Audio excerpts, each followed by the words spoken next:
So, good afternoon, everybody. Thank you for coming to this speech. I will do just a small introduction. The core part of the speech will be handled from my colleague, which is more deep in this AI development item, but I just want to give an overview. What we will talk in this speech is AI agents for multi-provider cloud edge continuum.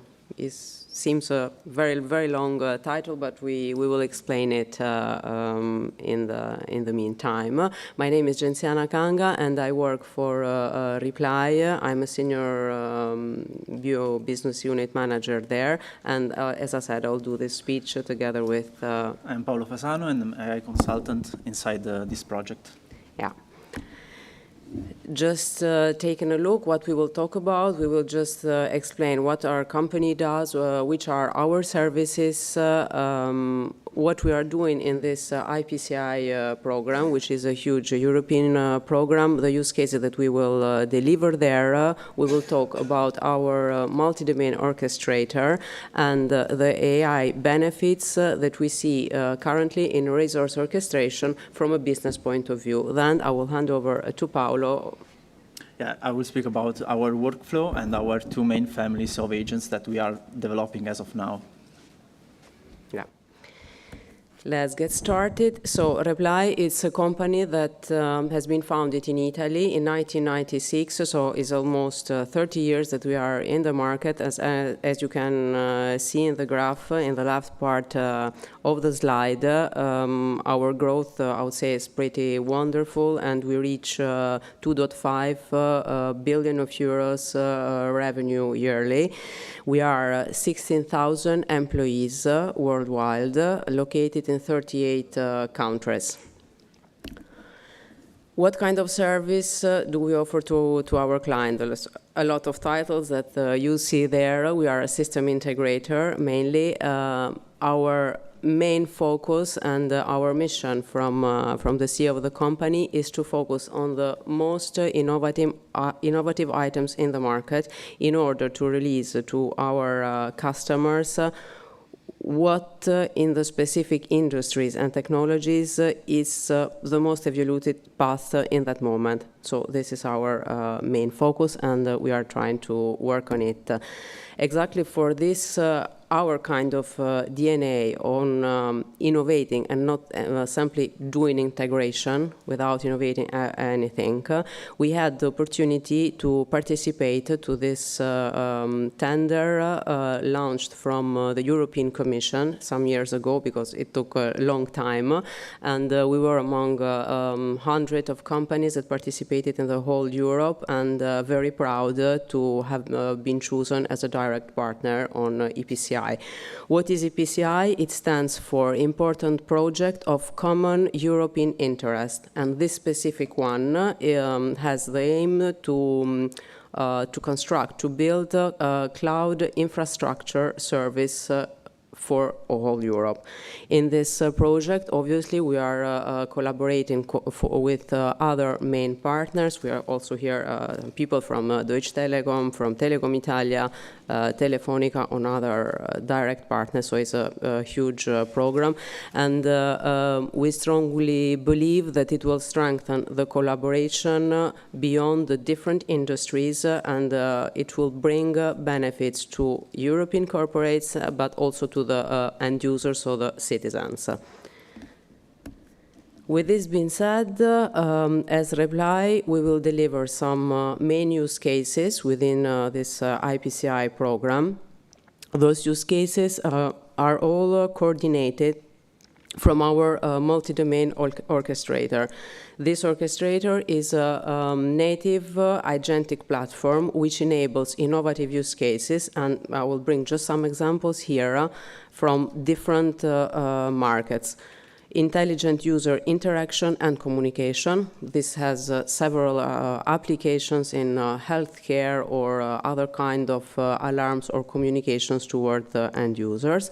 Then dynamic autonomous tasks allocation strategies for multiple robot systems in the edge cloud. This means that we'll try to orchestrate not one single robot, but a fleet of them. or the last use case, which is simulation and training of autonomous vehicles. Also this in this platform and with different, how to say, agent AI or AI enhancement. To give you an overview of what we said, here's like we can present what we are doing across the IPCI program. So in the bottom part of the slide, you see the physical network infrastructures, which communicate different data or parameters to our multi-domain orchestrator. The multi-domain orchestrator has different specificities that we will explain later on better, and serves as a layer to the upper layer of the applications, which manage robotics arms or can manage drones, IoT sensors or controller, or as we said in the previous use case, the multiple guided vehicles.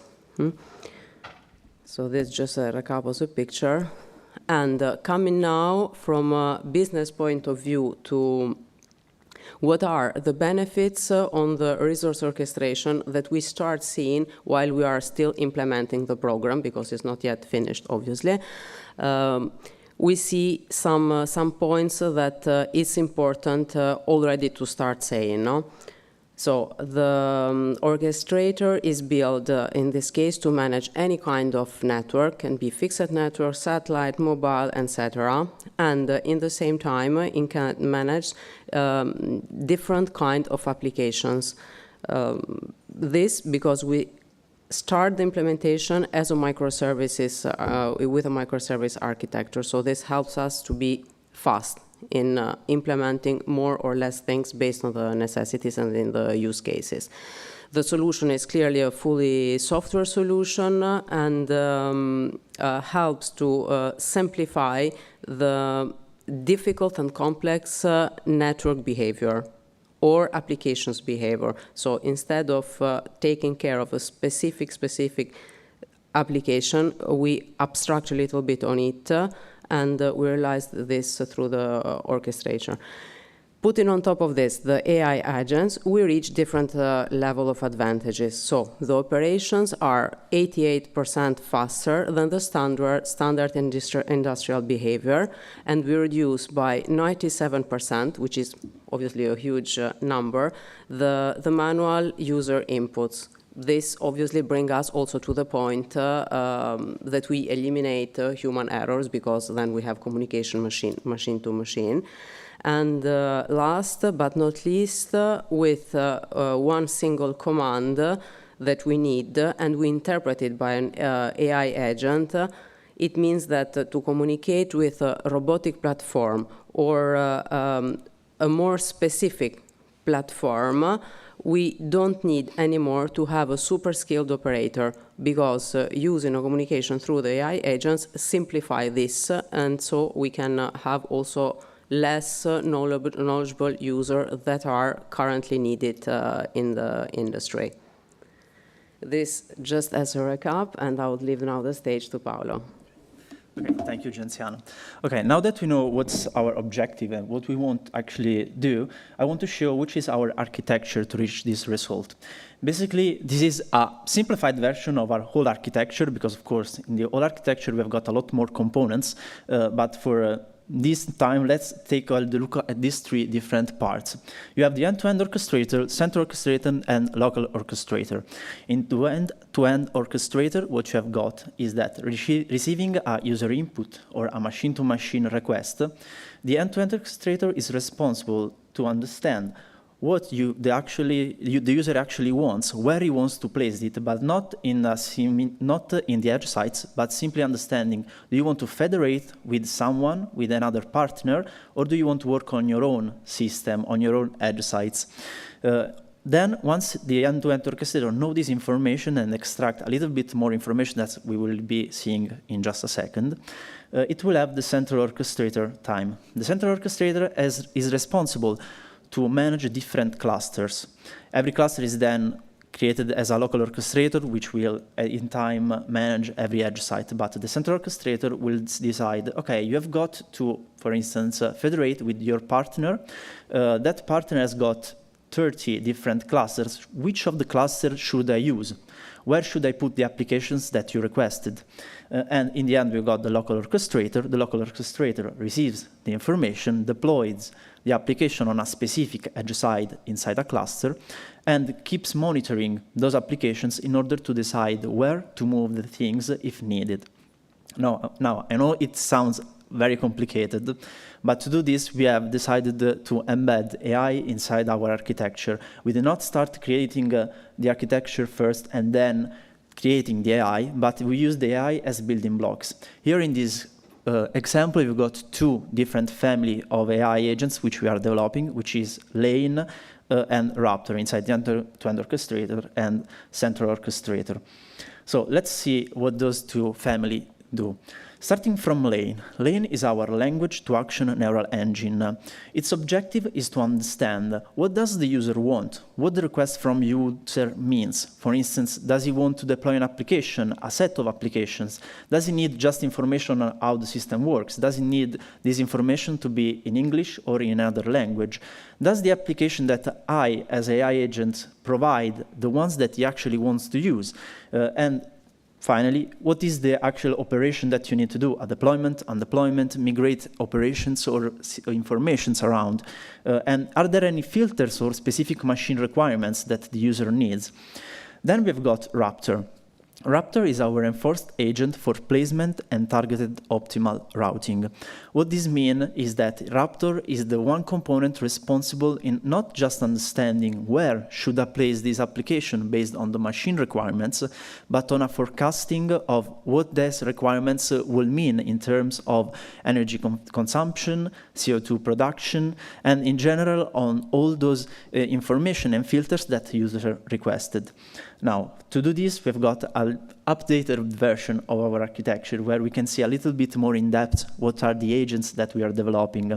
Starting from Lane, you have got Lane H, which is Lane Helper, Lane A, which is Lane applications, Lane E, which is Lane extraction, and Lane T, which is Lane translator.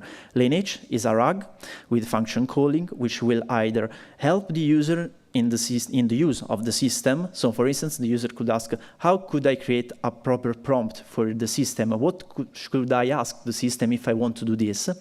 Or if the user directly make a request, Lane H will ingest this request, will translate it, will make it easier for the machine to understand and move it along in its family, going in Lane A, Lane E, and Lane T, which we will be seeing in a moment.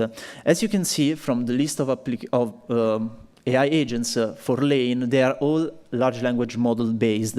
We have got some fine tuning for Lane E, we have got zero classification and few shot classification for Lane A and Lane T, and a RAG for Lane H.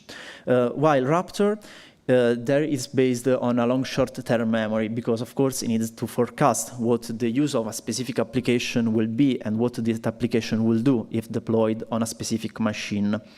So let's go in a little bit more detail again. So let's make a whole round of our system. Let's start with the user prompt, which could be or human-based. So I, as Paolo, I want to use my system. I create a prompt, which is in natural language, and my system will understand what I need, or it could be a machine-to-machine request, because of course we know that in a cloud environment, not all the requests are based from humans, but most likely from machines as well. What happens is that that request passes through Lane H. Lane H will then understand, is the application, here the slides have been inverted, sorry, Lane H. So Lane H will understand what does the request mean? Should I give information or should I pass it along? If I have to pass it along, where should it go? Well, of course, it should be going to Lane A. Let's take the use case where you need to deploy a robot in order to move a box, or you need to deploy some applications in order to make a streaming service or whatever else. So Lane A will say, I've got all these applications that I can use, which are saved inside the application repository, where the application repository is nothing more than a vectorial database composed by all the names, the descriptions, all the informations like input and output informations of the application, and then the machine requirements of that application, because of course we need something to forecast, to predict what are the usage and consumptions of that applications. And in general, we need a way to understand, okay, I've got this application that requires GPUs, for instance, because it's a large language model. Can I place it inside an edge site or another? All this information comes from a marketplace. We imagine that a seller, that a partner or whoever else who has got his own catalog of applications and informations we will do some scraping of his informations and create the application repository accordingly.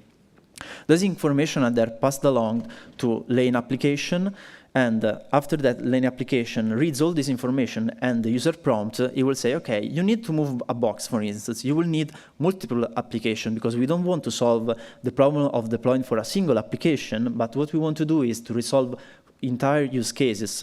So for instance, for a robotic application, which is something we are working on, we've got an adapter, which is the component that goes as near as possible to the robot to make it move. You need a dashboard to control what the robot does, to monitor what it's doing, and maybe you need another AI agent. For instance, in our line of work, there's RTED, which we are developing, which is another AI component, as I said, which helps the end user actually communicate with the robot. So you need 3 different applications. Once you have got these 3 different applications, this information is moved along to lane E.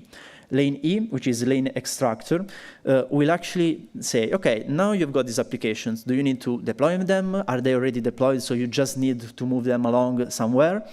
So it decides what is the actual operation. It will understand in which domain, because for instance, you can have multiple domains where maybe an application has been deployed inside your own edge sites, but another is deployed inside a partner's edge site, because maybe their edge site is where the data are residing, or maybe is where you have got more machine power, so you need it.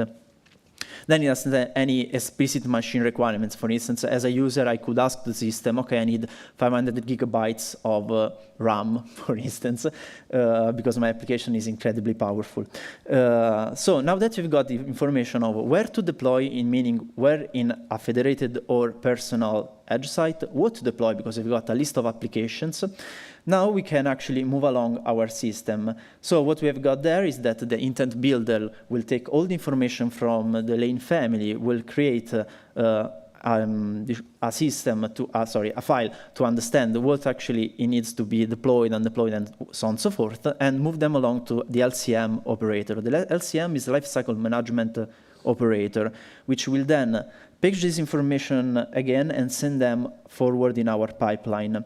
Those information arrive then in the central orchestrator. The LCM operator will give them to the intent manager, which will pass along to Raptor.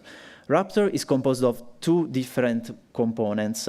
The actual Raptor part, which is an algorithmical part for our application, because of course is that we doesn't always need AI, because if we got a list of machine requirements and we've got a list of what there's inside our edge-to-edge sites, we don't need to use AI to understand that some edge sites are not viable for the requests or for the filters you have. So once Raptor takes the list of all the edge sites available and shrinks it down to just the ones that you can use for your applications, then it moves along to either Raptor PUE or Raptor CO2. Raptor PUE is based on the power usage effectiveness, which is how much electricity do I need to operate this application in time? And the CO2 version says, okay, how much CO2 do I produce when I use this application in time? This is needed because, of course, we want to make the end user spend as few as possible on a point of view of money, because of course less electrical current means less money to spend, but on an environmental point of view as well, because if I spend less money, if I use less electricity, then I will have a lesser impact on the environment. In this case, we have got both the system based on LSTMs. The PUE is the one that is working a little bit better than the CO2 one, because the having data about CO2 is a little bit more complicated because it's not something that most edge site and data center provider track. But the POA is a lot easier because, of course, we know that some machine components consume a certain amount of electricity under stress and so on and so forth. So it's a little bit easier to work on that. And it's the main way we use to decide where actually to deploy. Once we know where to deploy, so we know the specific edge site inside the cluster to use, this information is moved along inside the specific cluster because, as I said previously, the central orchestrator will analyze and operate on a different number of clusters. So going inside a specific cluster, then we have got the application is deployed inside the edge site, but it does not end there because the application is continuously monitored to understand how it is performing inside that edge cluster, in the edge site, sorry. And if it does not perform as expected, this information is passed along again in the central orchestrator, which will manage to move that application in a new edge site, maybe even in another cluster if needed. This happens, of course, in two different cases. When the application is not performing as expected over time, because if there's just one moment in time where the application is not performed correctly, it's not a big issue. But if in time it starts to lose its effectiveness, then of course we need to move it again somewhere else. Or if the application crashes out, we've got a problem with the edge site, or so on and so forth. What happens is that ideally our system will move seamlessly the application in another point in our infrastructure. Doing this, we have got two main results. First, we just have one simple user request, which of course will be created, which will be used from our AI agents with different moments in time in our infrastructure, which will provide us a final result, which will be the solution of our use case. And on the other hand, we have actually very good usability on our system, and we have got a good positioning of the applications. So in general, we have got a good result, as said before, with less time consuming, less current used, and simpler for people that are not technical people. So if you got any questions, you can ask us, or you can find us on LinkedIn. Okay, so that's all.